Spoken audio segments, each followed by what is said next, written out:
चलें अब हम आगे चलते हैं और अब हम बात करते हैं सिंपैथिक नर्वस सिस्टम के फंक्शंस के बारे में। अब as you know that sympathetic nervous system जो है वो फाइट और फ्लाइट के वक्त एक्टिवेट होता है, यानी इमरजेंसी सिचुएशन के अंदर। तो इसमें इसने ये लिखा हुआ है कि आल्दो ये एक्टिवेट तो फाइट और फ्लाइट में होता है, लेकिन थोड़े बहुत हद तक ये हर वक्त हमारी बॉडी में एक्टिवेट होता है। फॉर एग्जांपल हमारी आर्टरीज या वेंस का जो वस्कुलर बैट का जो टोन है उसको इसने ही मेंटेन किया होता है। इसके अलावा ये यहाँ बता रहा है कि फ़ाइट और फ्लाइट वाली सिचुएशन में फॉर एग्जांपल ट्रॉमा है, फियर है, हाइपोग्लाइसीमिया है, कोल्ड और एक्सरसाइज में ये सिस्टम एक्टिवेट होता है। और अब इस डायग्राम के अंदर इसने दिखाया हुआ है सिंपैथिक डिवीजन के एक्शन कौन से और पैरासिम्पैथिक एक्शन हमारे पास कौन से हैं। रेड में जो है वो सिंपैथिक दिखाया हुआ है और ब्लू में जो है वो पैरासिम्पैथिक दिखाए हुए हैं। अब मेरी बुक में जो डायग्राम है वो मिसप्रिंटेड है, मतलब उसमें कलर्स सही से नहीं दिए हुए, बट आप इसको पढ़ सकते हो, राइट। अब मिसाल के तौर पे हमारा जो सिंपैथिक नर्वस सिस्टम होता है वो क्या करवाता है, वो हमारे रेडियल मसल्स को कॉन्टैक्ट करवाता है। उनके ऊपर अल्फा 1 रिसेप्टर होते हैं, एड्रेनर्जिक रिसेप्टर्स उनको कॉन्टैक्ट करवाता है। उसकी वजह से हमारे पास क्या होता है, प्यूपिल की डायलेशन होती है, जिसको हम कहते हैं मिडरेसिस। तो ये यहाँ पे आपको नजर आ रहा है लिखा हुआ है। जबकि हमारे पास पैरासिम्पैथिक जो है वो क्या करवाता है, प्यूपिल की साइज को वो के ऊपर उसका इफेक्ट होता है, वहाँ पे होते हैं M3 रिसेप्टर, राइट। और स्पिंटर मसल जो है वो उनको कॉन्टैक्ट करवाता है बेसिकली पैरासिम्पैथिक नर्वस सिस्टम, और इसकी वजह से हमारे पास क्या होता है, मियोसिस होता है, ठीक है। तो ये इसने फंक्शन लिखे हैं हमें, तो देख सकते हो। इसके अलावा ये यहाँ पे लिखा हुआ है कि हार्ट की कॉन्ट्रैक्टिलिटी को, हार्ट की कॉन्ट्रैक्टाइल पावर को जो है बेसिकली सिंपैथेटिक जो है वो बढ़ाता है और पैरासिम्पैथेटिक एज यू नो वो कम करता है हार्ट रेट को। तो ये सारे फंक्शन इसने यहाँ लिखे हैं, तो आप खुद पढ़ सकते हैं। अब हम आगे चलते हैं। आगे ये वही बात कर रहा है जो इसने यहाँ लिखी हुई है, बेसिकली सिंपैथिक डिवीज़न के क्या इफ़ेक्ट्स होते हैं हमारी बॉडी के ऊपर।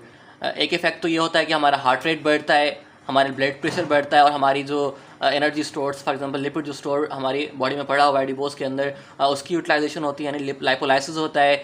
ब्लड का फ्लो बढ़ जाता है टुवर्ड्स स्केलेटल मसल, क्योंकि उस वक्त हमारे स्केलेटल मसल्स को ब्लड की ज़्यादा ज़रूरत होती है as compared to internal organs, तो वहाँ से ब्लड डाइवर्ट किया जाता है स्केलेटल मसल्स की तरफ, ठीक है। इसके अलावा प्यूपल्स डायलेट होते हैं, फॉर एग्जांपल इमरजेंसी सिचुएशन में जो है वो आपने दूर देखना होता है ना, ज़्यादा अकोमोडेशन करनी होती है ताकि आपको ज़्यादा लाइट अंदर आए और आपको दूर वाली चीज़ें दिखाई दे। इसके अलावा हमारे पास क्या होती है, ब्रोंकाइल्स की भी डायलेशन होती है, क्योंकि ताकि आप ज़्यादा एयर को इनहेल कर सकें और आपको ज़्यादा जल्दी रेस्पायरेशन हो, आपको एनर्जी ज़्यादा मिले। तो ये हमारे पास क्या है, सिंपैथेटिक के इफेक्ट हैं। और इसके अलावा जीआई की मोटिलिटी जो है वो कम होती है। जाहिर सी बात है, जब आप इमरजेंसी सिचुएशन के अंदर हैं तब आपकी बॉडी नहीं चाहेगी कि डाइजेशन हो, आप तब भागना चाहेंगे, आप तब उनसे निपटना चाहेंगे ना, तो तब आप डाइजेशन नहीं करना चाहेंगे, ठीक है। और इसके अलावा ब्लैडर के फंक्शन के ऊपर भी इम्पैक्ट होता है और सेक्सुअल ऑर्गन्स के ऊपर भी इफेक्ट होता है। फॉर एग्जांपल पता होगा आपको कि जो इरेक्शन है वो पैरासिम्पैथेटिक होती है और इजैकुलेशन जो है वो सिम्पैथेटिक होती है। तो ये बातें आपको ऑलरेडी पता होंगी, राइट। अब यहाँ पे आ जाओ। यहाँ पे इसने फाइट और फ्लाइट रिस्पॉन्स के बारे में बताया हुआ है। अब ये कह रहा है कि वो चेंजेस जो आपकी बॉडी इमरजेंसी के दौरान महसूस करती है उनको फाइट या फ्लाइट रिस्पॉन्स कहा जाता है।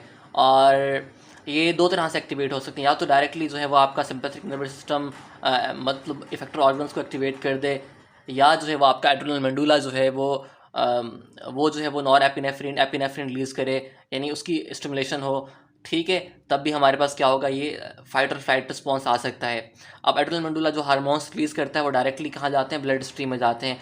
ब्लड स्ट्रीम में जाके वो डायरेक्टली हमारे जो एड्रेनर्जिक रिसेप्टर्स होते हैं डिफरेंट ऑर्गन्स के ऊपर, उनके ऊपर जाके मतलब लगते हैं और वहाँ से वो काम करवा रहे होते हैं। इसके अलावा हमारे जो सिंपैथिक नर्वस सिस्टम है वो एज ए यूनिट काम करता है। एज ए यूनिट काम करने से मतलब क्या है, इसका मतलब ये है जो इसका रिस्पॉन्स होता है वो डिस्क्रीट होता है, यानी एक पोस्ट इंक्लूडिंग न्यूरॉन जो है वो बहुत सारे ऑर्गन्स को इनर्वेट कर रहा होता है। इसको हम कहते हैं डिफ्यूज रिस्पॉन्स। तो ये इसलिए यहाँ पे इसने लिखा हुआ है कि एज ए मतलब यूनिट काम कर रहा होता है, राइट। इसके अलावा ये यहाँ बताया हुआ है कि ये सिस्टम जो है वो इसकी डिस्ट्रीब्यूशन जो है वो डिफ्यूज़ है और बहुत सारी फिजियोलॉजिकल एक्टिविटीज़ एक साथ एक्टिवेट हो जाती हैं ड्यूरिंग सिंपैथेटिक स्टिमुलेशन, राइट। और इसमें इसने ये लिखा हुआ है, मतलब इसमें इसने और कोई काम की बात नहीं बताई हुई, ठीक है। अब हम आगे चलते हैं। अब इसने फंक्शन बताया हमें पैरासिम्पैथिक नर्वस सिस्टम के बारे में। पैरासिम्पैथिक नर्वस सिस्टम जो है वो हमारी बॉडी के होम्योस्टेसिस को मेंटेन करता है, यानी वो फंक्शंस जो हमारी लाइफ के लिए इंपॉर्टेंट है, वाइटल है लाइफ के लिए, उनको इसने मेंटेन किया हुआ होता है। फॉर एग्जांपल हमारी डाइजेशन है, हमारी एलिमिनेशन है वेस्ट की, तो इसने उनको मेंटेन किया होता है। इसके अलावा पैरासिम्पैथिक नर्वस सिस्टम जो है वो अपोजिट होता है, अपोज कर रहा होता है या बैलेंस कर रहा होता है सिंपैथिक डिवीज़न के एक्शंस को, ठीक है। और आमतौर पर जब हम आराम कर रहे होते हैं, रेस्ट कर रहे होते हैं या डाइजेस्ट कर रहे होते हैं, तो पैरासिम्पैथिक नर्वस सिस्टम जो है वो डोमिनेट कर रहा होता है सिंपैथेटिक के ऊपर, ठीक है। अब ये बता रहा है कि sympathetic nervous system parasympathetic nervous system जो है वो सिम्पैथेटिक की तरह मतलब नहीं डिस्चार्ज करता, क्योंकि आपको पता है सिम्पैथेटिक जो है वो एज ए जो है वो डिफ्यूज डिस्चार्ज करता है। पैरासिम्पैथेटिक जो है वो क्या डिस्चार्ज करता है, वो as a complete system discharge करता है। मतलब वो एज नेवर मतलब as a complete system never मतलब कभी as a complete system discharge नहीं करता। वो हमेशा जो है वो डिफरेंट ऑर्गन को different preganglionic post ganglionic neuron ही सप्लाई कर रहे होंगे। ठीक है, अगर ऐसा ना हो तो क्या होगा, सारा पैरासिम्पैथेटिक सिस्टम एक ही वक्त में सारे ऑर्गन एक्टिवेट हो जाएंगे और ये हमारी बॉडी के लिए फिर बहुत खतरनाक है। यानी यूरिनेशन भी होने लग जाएगी, डेफिकेशन भी होने लग जाएगी, यानी इनवॉलंटरी ये चीज़ें होने लग जाएंगी अगर एक साथ सारी चीज़ें एक्टिवेट हो जाएँ। तो इसलिए हमारे पास क्या है, पैरासिम्पैथेटिक के जो फाइबर हैं वो अलग अलग गट को, अलग हार्ट को, अलग आइज़ को जो है वो एक्टिवेट करते हैं। यानी एक पोस्ट गैंग्लियोनिक न्यूरॉन जो है वो एक इफेक्टर ऑर्गन को ही एक्टिवेट करेगा। तो ये यहाँ पे इसने लिखा हुआ है कि पैरासिम्पैथेटिक आउटपुट जो है वो क्या है, वो डिस्क्रीट है, because post ganglionic neuron are not branched but are directed to specific organs. तो ये बात इसने यहाँ लिखी हुई और ऐसे इसमें कुछ नहीं लिखा हुआ, राइट। अब हम अगर आगे चलें, अब ये यहाँ बताया हुआ कि CNS का क्या रोल है, सेंट्रल नर्वस सिस्टम का क्या क्या रोल है ANS के फंक्शंस को कंट्रोल करने में।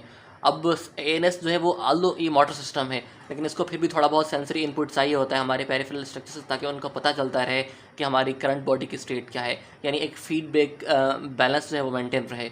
और ये फीडबैक सिस्टम आपको पता होगा कि हमारे जो एफरेंट इम्पल्सेस होते हैं वो बेसिकली एफरेंट सिस्टम जो है वो इम्पल्सेस को लेके आ रहा होता है विस्तार से बॉडी की तरफ, यानी CNS में जो सेंटर्स है उनकी तरफ लेके आ रहा होता है। मिसाल के तौर पर हाइपोथैलेमस के पास इंफॉर्मेशन आ रही होती है, मेंडुला ऑब्लोंगेटा के पास आ रही होती है, स्पाइनल कॉर्ड की तरफ आ रही होती है। अब ये जो रिफ्लेक्सेस आ रहे होते हैं ना, ये क्या करते हैं बेसिकली, ये मतलब इन्हांस कर रहे होते हैं या बेसिकली ये असरअंदाज हो रहे होते हैं इफरेंट रिफ्लेक्सेस के ऊपर, यानी जो बॉडी रिस्पॉन्ड कर रही होती है, जो इफरेंट रिफ्लेक्सेस भेज रही होती है वाया CNS, तो इनके ऊपर असरअंदाज हो रहे होते हैं।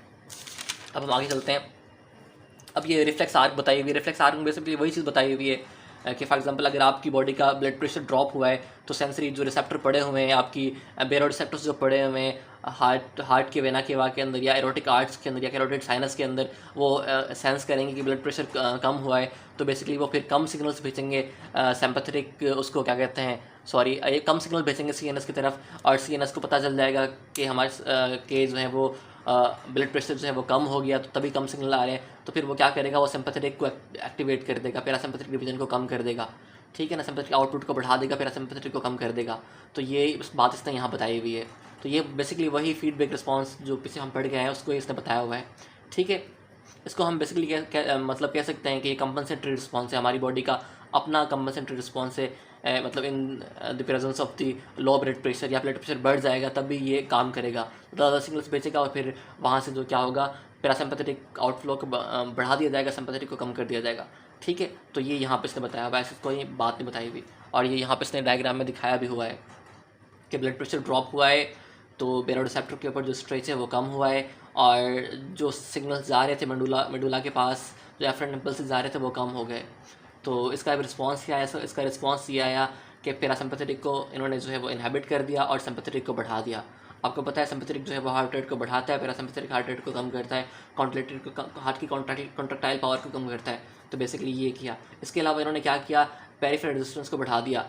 TPR टोटल पेरिफेरल रेजिस्टेंस क्या करती है, कार्डिक आउट मतलब बेसिकली ये जो है वो डायस्टोलिक ब्लड प्रेशर जो है वो उसको बढ़ाती है, और कार्डिक आउटपुट बढ़ा दिया। कार्डिक आउटपुट जो है वो आपका सिस्टोलिक ब्लड प्रेशर को बढ़ाता है। बेसिकली ये कॉन्सेप्ट आपको मैं आगे जाकर समझाऊंगा कि किस तरह होता है, ठीक है। तो ओवरऑल रिस्पॉन्स क्या होगा, ब्लड प्रेशर बढ़ जाएगा। तो ये आपका क्या है, ये आपका रिफ्लेक्स जो है वो एक्शन है, या ये आपकी रिफ्लेक्स आर्क है, ठीक है।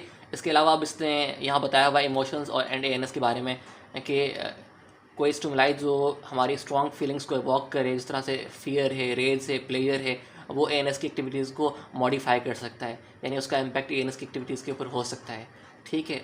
उसके अलावा इसने यहाँ क्या बताया हुआ है, यहाँ इसने बताया हुआ है इनर्वेशन के बारे में, ANS की इनर्वेशन के बारे में। अब ANS की डुअल इनर्वेशन होती है, मतलब उसको सिंपैथेटिक भी इनर्वेट कर रहा होता है, पैरासिम्पैथेटिक भी इनर्वेट कर रहा होता है। तो इसने ये बात यहाँ बताई हुई कि मोस्ट ऑर्गन्स जो हैं वो ANS की दोनों डिवीजन से इनर्वेट हो रहे होते हैं। इसलिए ये कह रहा है कि जो हमारे पास वेगल पैरासिम्पैथेटिक इनर्वेशन है वो हार्ट रेट को स्लो करती है, सिंपैथेटिक जो है वो हार्ट रेट को बढ़ाती है। इस डिस्पाइट दिस डुअल इनर्वेशन, इसके मतलब बावजूद जो है वो सिर्फ एक सिस्टम ही प्रीडोमिनेट करता है in controlling the activity of given organ, ठीक है। ये आम सी बात है, कोई इसमें वो नहीं है। फॉर एग्जांपल अगर वेगस नर्व जो है वो पैरासिम्पैथेटिक है तो ये आमतौर पर प्रीडोमिनेंट होती है हार्ट रेट को कंट्रोल करने में, ठीक है। और dual innervation of organ is dynamic and fine tuned continuously to maintain homeostasis. और ये फाइन ट्यून होती, थोड़ी बहुत कमी आएगी सिंपैथेटिक के अंदर तो पैरासिम्पैथेटिक को अल्टरनेटिवली कम कर देगा। तो ये मतलब रिफ्लेक्स रिस्पॉन्स होगा। तो ये यहाँ इसने ये बात बताई हुई है, ठीक है। मतलब ये स्ट्रिक्टली कंट्रोल्ड होता है। इसके अलावा सिंपैथेटिक इनर्वेशन के बारे में इसने बताया हुआ है, कह रहा है कि आल दो हमारी बॉडी के जो मोस्ट इशूज़ हैं उनकी डुअल इनर्वेशन है, लेकिन कुछ इफेक्टर ऑर्गन जिस तरह हमारे पास एड्रिनल मेंडुला है या पाइलोमोटर मसल्स हैं या स्वेट ग्लैंड्स है, इनको सिर्फ इनर्वेशन जो है वो सिंपैथेटिक सिस्टम के थ्रू ही आती है और पैरासिम्पैथेटिक के थ्रू नहीं आती, ठीक है। तो ये बात इसने यहाँ बताई हुई है।